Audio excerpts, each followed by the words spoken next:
Ruth, chapter 1. Chapter 1, we'll be looking specifically at verses 10 through 14 this morning. Last week, we went through 6 through 9. That's Naomi and leaving the town and speaking to Ruth and Orpah. But this time, we're going to have Naomi speaking. In fact, it's going to be Naomi's longest speech.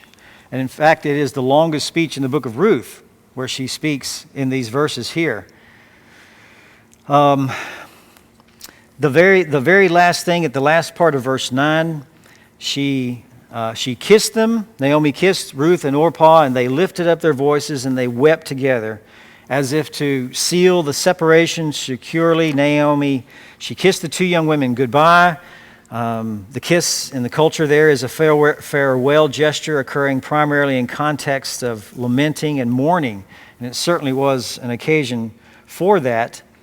By the way, mourning and lamentation is an interesting little study in the Scripture. If you would sometime grab a Bible dictionary or something and look up mourning or look up lamentation, and you'll see, of course, the book of Lamentations will be there as well, but all the different occasions where the Old Testament saints would mourn. Most common, of course, would be death. Other occasions where people would mourn or lament would be national calamity, such as at the book of Lamentations and Jonah as well. Personal mourning, of course, was seen in loud cries and weeping as a sign of grief. That happened occasionally. Genesis 50 is an example of that. But there are several occasions where there were mourning and lamentations, and even fasting would be thrown in there occasionally in the Old Testament. But it's an expression of something that's happening. So she kisses the girls farewell, and it's still a common feature in the Near Eastern expression of grief to do these things. So Naomi is convinced here that the best action for the girls is to return to their home. Of course, it's not an easy move at all. Adding to all that's happened, now she's decided to return home alone. She's going back home alone. So in verse 10 through 14, we have the second exchange.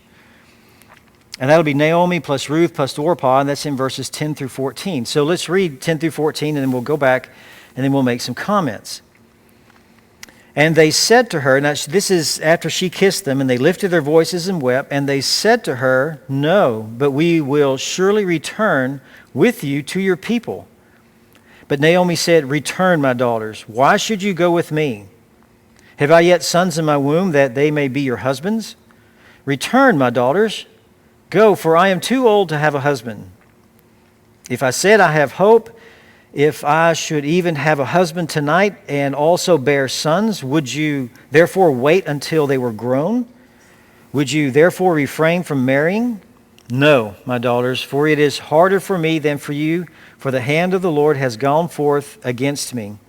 And they lifted up their voices and wept again, and Orpah kissed her mother-in-law, but Ruth clung to her. So here you have the girls expressing their desire. It is literally the passage in verse 10 where it says, "No, but we will surely return to you and to your people.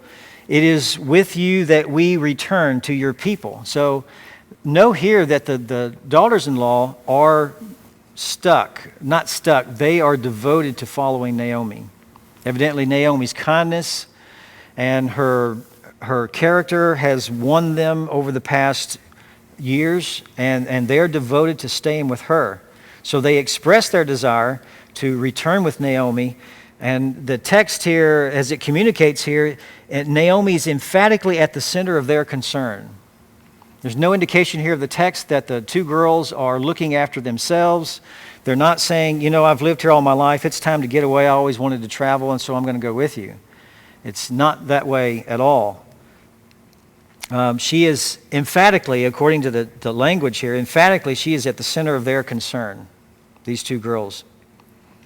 It's another remarkable statement here because it demonstrates that after all the grief of these two young women that have shared with their mother-in-law, they are more attached to her than they are their own people. They want to go with her. They're willing to leave their house, leave their country, and follow their mother-in-law into another country, into Israel. So they want to stay with her. Their loyalty to her propels their decision to do this. The degree of affectionate bond is seen in the words of Naomi when she says, "My daughters." She says that in verse 11, verse 12, and verse 13. My daughters, my daughters, my daughters. So it's certainly a term of affection. She loves these girls very much, and they love her as well. The object there, no, has the force of this. On the contrary, and with you, you see the text there, with you is placed before the verb, so the emphasis is placed on us. No, with you we want to go. So that's how we know their strong devotion is to her. With this counter thrust from the two girls, from the two Moabite girls, the first exchange between the travelers ends. And what the author has done here is subtly introduced a theme to be worked out in the following story, and that theme is finding a husband for a widow.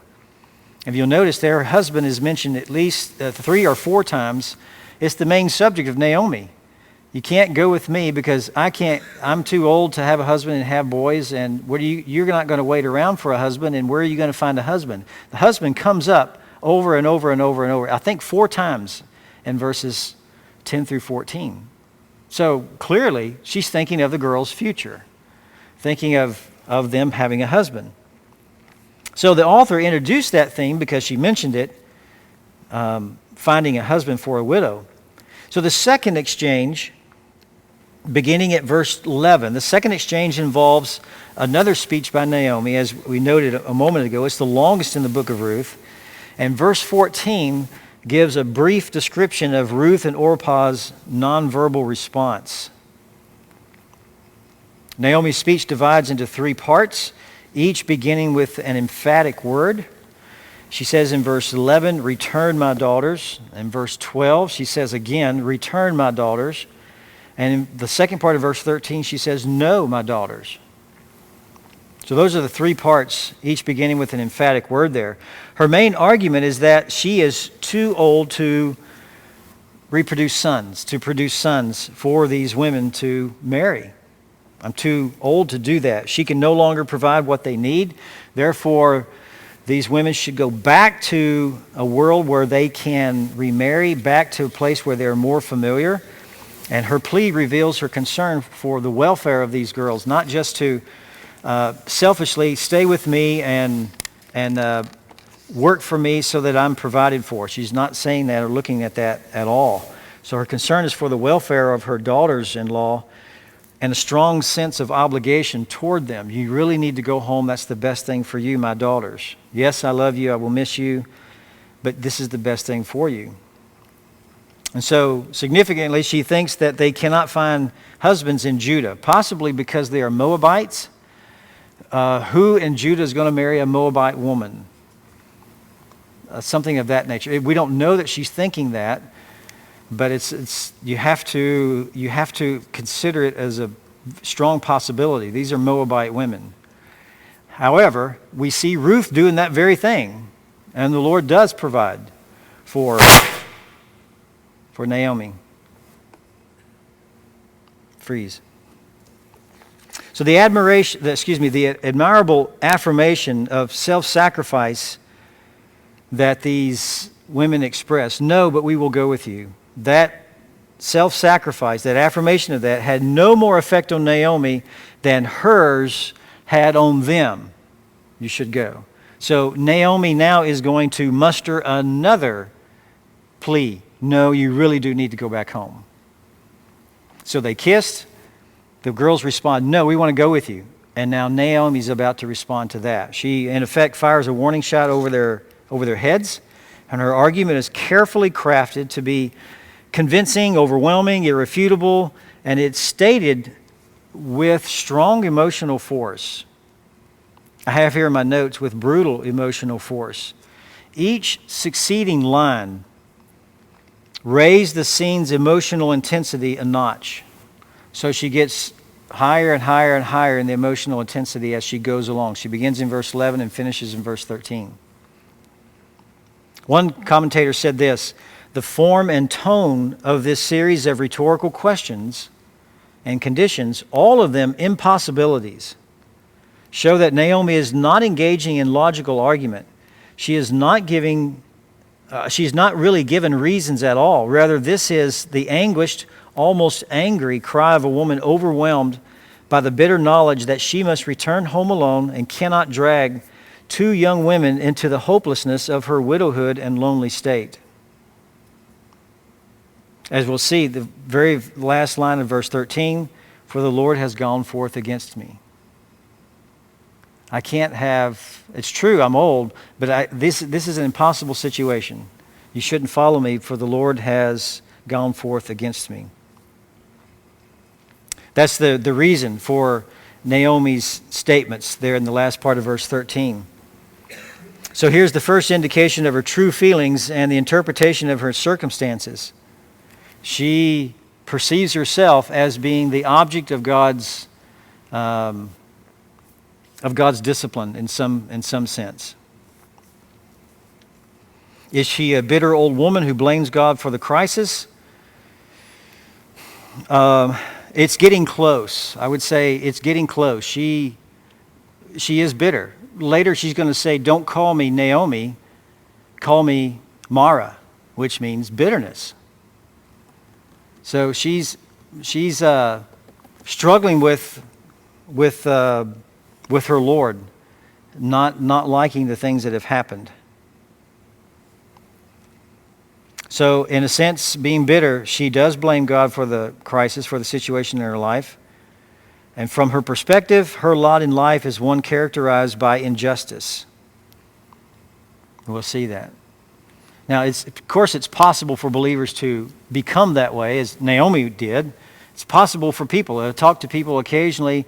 Really, it seems like the Lord is, and I'm depressed, and these things. Believers get that way at times when it appears as though God is not listening. God seems to have it out for me. Nothing seems to be working out. All the things that I'm doing, nothing seems to work out. Things go sideways too easy. And as hard as I try and as much as I pray, they seem to keep going sideways. And so I'm done with God. Well, Naomi never gets to the point where she says, "I'm done with God." But she is, call me bitter. I am bitter. It's not easy for me. It's hard for me to pray, to devote time to prayer, to read Scripture, because it just seems God is out for me. He's not blessing me. So that's Naomi. So she says in verse 11, "Return, my daughters. Why should you go with me?" There's a rhetorical question. "Have I yet sons in my womb that they may become your husbands?" That's another rhetorical question there in verse 11. So Naomi first offers the same command as she does in verse 8, though it's not a double command like you see in verse 8. She makes up for the slack, however, by two rhetorical questions. The tenderness appears to be still in her address, but it may be a way of getting their greater attention. She does not expect an answer to the rhetorical questions here, nor is she seeking an explanation. They constitute a short, tactical argument to convince Orpah and Ruth to alter their plans and return home to find Moabite husbands. That's her goal, is to get them to do this. Husbands, of course, are good in this circumstance. A woman needs a husband, especially in the 10th or 11th century BC patriarchal society. They need a husband. And they are good in this circumstance, but Naomi was in no position to provide for their need because she was too old to bear more sons. So she aims to correct their behavior. And grammatically, the text reads something like this: "You are wrong to go with me. You should not go. There is no point to it," is what she's saying. In essence, Naomi is telling the girls emotional bonds are not justification enough to carry out their desires. They should go back to their home, is what she's telling them. "Have I yet sons in my womb that they may become your husbands?" What she means is, do I still have sons in my womb? Again, returning to the idea of their future marital happiness, the word womb here is unusual. Interestingly enough, literally the word means insides, intestines, abdomen, inner parts, referring to gut feelings, we would say. The word does refer to gut feelings like a sexual desire in Song of Solomon chapter 4 and verse 5, or as in the case of pity in Isaiah chapter 16 verse 11. The question may betray an awareness that she has passed the time of childbirth, and she knows this, she's aware of this, and is no longer capable of having children. So the daughters-in-law, of course, they know her age, and the question may elicit a negative answer from them. No, of course not, Naomi. Well, the question sounds silly for three reasons.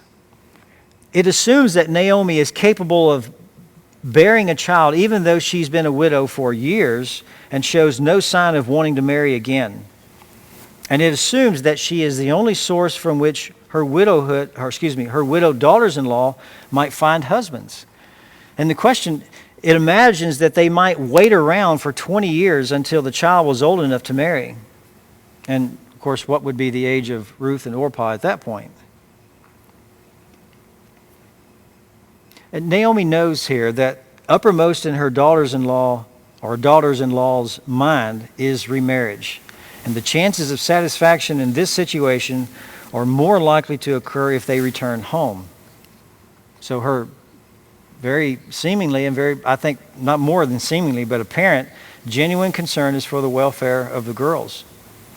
So she comes at him again in verse 12 and she says, "Return, my daughters, go, for I'm too old to have a husband," to have relations resulting in pregnancy. That's what she means there, to have a husband. "If I said I have hope, if I should even have a husband tonight and also bear sons, would you therefore wait until they were grown?" Another rhetorical question.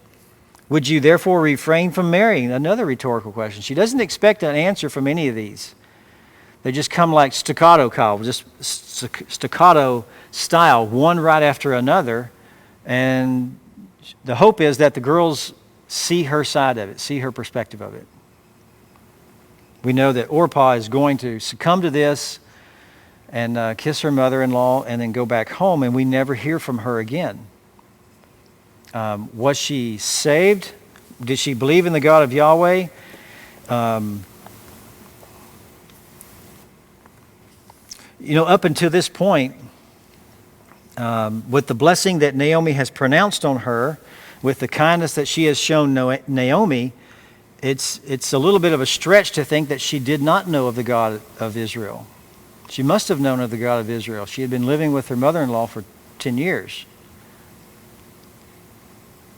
So was she saved? Did she go back home and continue to love and worship the God of Israel, but do it on the Moabite side of the line? I don't know. But we never hear from her again after she departs. Well, in verses 12 through the first part of verse 13, this time Naomi uses the same commands as in verse 8 with one difference. And they are reversed, probably for emphasis. Naomi answers her own rhetorical questions. "Listen, girls," she says, "I am too old to have children." Supposing the more helpful situation, if I said that I have hope, something to expect, something to wait for, she specifies in detail what she means by having hope. If I should even have a husband tonight and also bear sons, well, that's a big hope. What if I marry and am able to produce a son for you tonight? It's hopeless. It's impossible. I can't do that. Even if I could do that, produce a son for you, not in 9 months, but in one day, I couldn't do this. That would be the situation where perhaps it might be worth me finding another husband, but that's an impossible scenario there. That situation that she just described is even more improbable. It would require a remarkable, quote unquote, a remarkable string of good luck, which we know there is no such thing. First, she would have to conceive immediately and bear 2 sons. Second, the girls would have to wait until they were marrying age. Third, the girls would have to refrain or hold back from marrying. And Naomi's goal here is to paint the situation as dark as possible so to discourage the girls from trying from tying their future to hers, is what she's saying. Naomi clearly is convinced that going with her is not the best thing for the girls, and so that staccato style kind of questioning, rhetorical questions, she's firing it at them, producing for them an impossible circumstance. You can't do this. So she says, "No, my daughters, it's harder for me than for you, for the hand of the Lord has gone forth against me." And they lifted up their voices and they wept again. And Orpah kissed her mother-in-law, but Ruth clung to her, in the second part of verse 13 and verse 14. So she says there in the second part of verse 13, "Would you therefore refrain from marrying?" Answering her own question with an emphatic no, absolutely not. She says, "No, my daughters. Absolutely not. And the reason lies in the following statement, "For it is harder for me than for you." The translation most likely of that phrase is "for," and that's a causal. You could read it because. Because things are too bitter for me for you to share. Because things are too bitter for me for you to share. Why would you want to attach yourself to me? Things have not gone well for me. Why would you think that attaching yourself to me, that you would do better than me? I would end up dragging you down. Perhaps these lack of blessings or difficult times would bleed over or pour over into your life as well. So she's saying, it's because things are too bitter for me for you to share. I have more bitterness than you. You don't want to attach yourself to me. The reason for her bitterness is now exposed.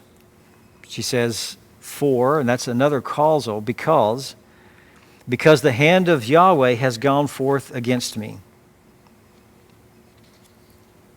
That's why she is bitter. That's the reason for her bitterness. She closed her speech with a particularly powerful double-barrel argument. The girls should not have to bear her burden, which has been placed on her by the Lord himself. In other words, Naomi was convinced she was a special object of the Lord's displeasure, and it would be too burdensome and even dangerous for the girls to remain with her. That's what she says. Holding God responsible for her tragedies, she at least recognized his hand in the events. She's saying to the girls, "May God deal kindly with you too, that God who has dealt harshly with me. May he deal more kindly with you than he has with me." The same person who had earlier implored God to be as gracious to her daughters-in-law as they had been to her, and to provide them with security in the house of a husband, turns around now and accuses God of making her life bitter. Now, is that not real life? Yeah, that's real life. Because we enjoy the blessings and things go well one day, and the next day, we just seem to wake up on the wrong side of the bed. And God's still the same. But we just, for some reason, this mood's come over us, and we just don't feel things are right, and we get pessimistic, and God's still on his throne. Nothing's changed. It's just what we think, what we feel, what we perceive is going on, or whatever. So this Naomi is very much like us, where we feel especially blessed one day, and the next day we don't, but God hasn't withdrawn any blessings from us. He's still the same God. And her comments here offer no hint of human causation behind her tragedies. None at all. And many readers of the biblical text, the narrative here, tend to idealize and idolize the human characters. But in the context here, Naomi's comment is troubling. Indeed. Instead of repenting of her own and her people's sin, she accuses God of injustice toward her. Her faith is apparently not as mature or orthodox as some would think. I want to be like Naomi, be like Naomi. Be like the Naomi in chapter 3 and 4, not like the Naomi in chapter 1 and 2. Because think about it. She's lost a husband. She's lost 2 boys. And this has not happened overnight. This is a growing, sliding down the hill bitterness that has developed over a few years. And she says, girls, why would you want to hang on to me?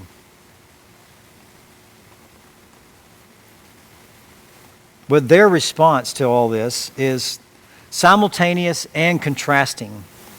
Orpah kissed Naomi goodbye, choosing the probability of a normal life in Moab over the risky venture with Naomi in Bethlehem. Ruth, however, clung to Naomi. Well, what happened to Orpah? Were Naomi's prayers answered? We're not told. We can only imagine here. Certain things are clear that we can see here. The writer does not criticize Orpah at all for going back home. And nor should we. Since Scripture doesn't, we should not either. Some merit is in order for following Naomi's counsel. No doubt about that. She is not presented as a negative example of unbelief. That is Orpah. She's not presented as a negative example of unbelief. She did the sensible, expected thing. She simply opted for marriage, for children, and for a familiar community back with her own people. Orpah's actions do highlight the incredible fortitude and faith of Ruth. Orpah, we might say, took the less adventurous way option, and she went back home, the safest way, we might say. But it does, because she chose that way, it does highlight the incredible faith of Ruth, who is willing to leave everything she knows and go and live with her mother-in-law in a country she's never been. And Ruth models adventurous faith, one willing to abandon the apparently sensible and venture into unknown territory, which is what God called Abram to do. Leave everything and go to a country that I'm going to give to you.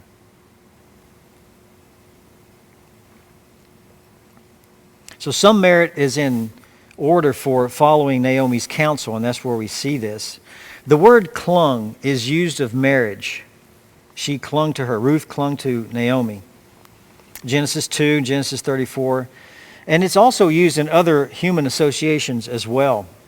The word implies firm loyalty and affection.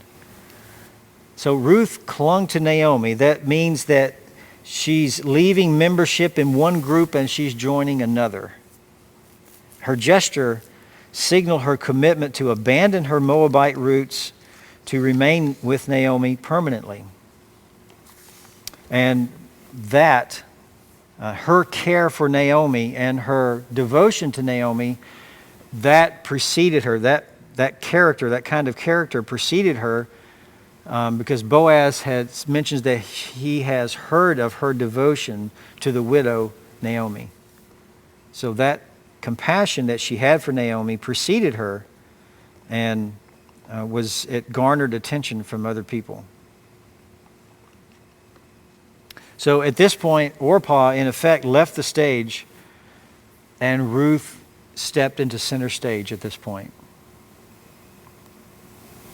Up to this point, it's been all about Naomi. Now it's more about how is God going to provide for Naomi an heir.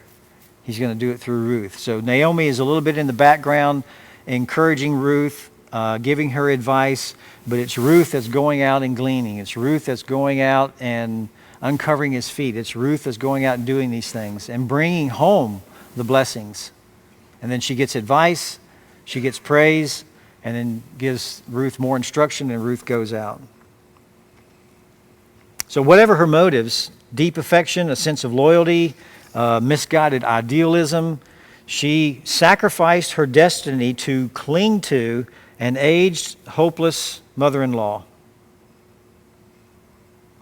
One commentator said, one must understand Orpah, one must emulate Ruth.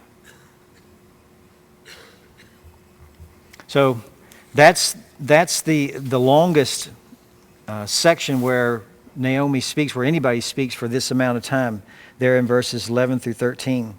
So at this point, they separate. In verse 15, then she said, behold, your sister-in-law has gone back to her people and to her gods.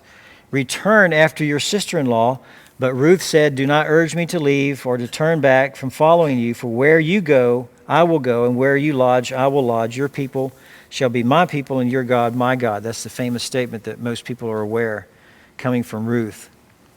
So Ruth is going to, Naomi's going to respond to Ruth. Your sister went. You need to follow her. Ruth comes back and says, nope, I'm not going to do this. Where you die, I will die. Where you're buried, I will be buried there. Thus may the Lord do to me, and worse, if anything, but death parts you and me. I've heard this section right here used at lots of weddings, and it's always puzzled me. What? This is two women in this context here. Why are you using that? Can't you find a better passage? But they do. It's a wonderful, a very admirable statement. When Naomi saw in verse 18 that she was determined to go with her, she said nothing more to her. Naomi at that point gave up. Okay, you're going to go with me? Then let's make the best of this. Verse 19, so they both went until they came to Bethlehem. And evidently somebody saw them coming, and it says the city was stirred because of them. And the women said, is this Naomi? And that's where she says, don't call me Naomi, call me Mara. So really interesting things that are coming up with her. In verse 22, Naomi returned, and with her Ruth the Moabitess, her daughter-in-law, who returned from the land of Moab, and they came to Bethlehem at the beginning of barley harvest. Now that statement right there is going to set up chapter 2. Because at barley harvest, not the planting, the harvest. They leave the corners of the harvest fields for the poor to go and glean. And Naomi's going to give instructions to Ruth, go to this field and glean. But people have already heard about her. So when she goes to the field, Boaz is going to say, I've heard of you. I've heard of your devotion to the widow, Naomi. So what the writer does wonderfully sums up their relationship, gives a section of her devotion, and they came to Bethlehem at the beginning of the barley harvest, and from that we're going to springboard into everything in chapters 2, 3, and 4. And it's not years here that take place. It's a relatively short period of time that this whole story takes place.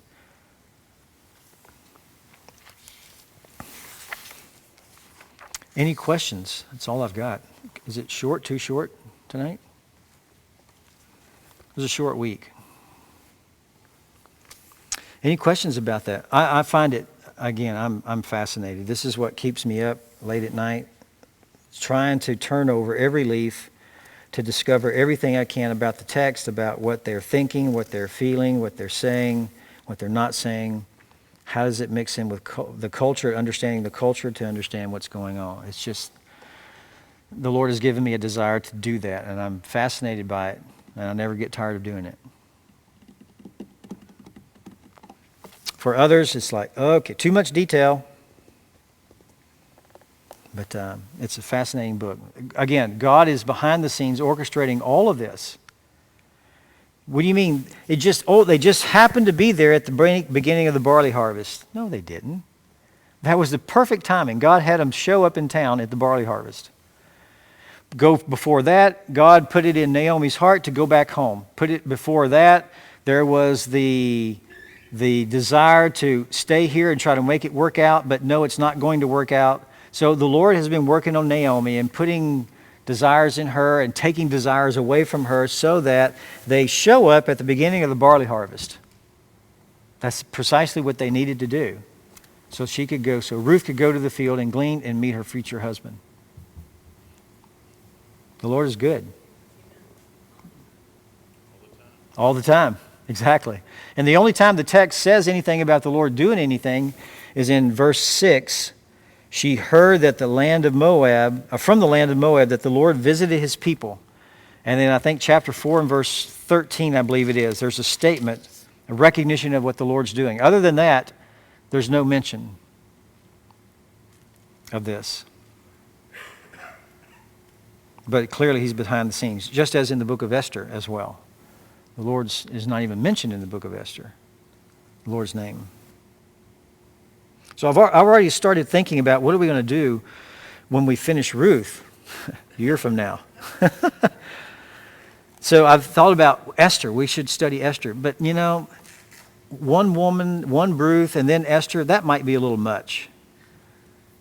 It's a different time period for sure.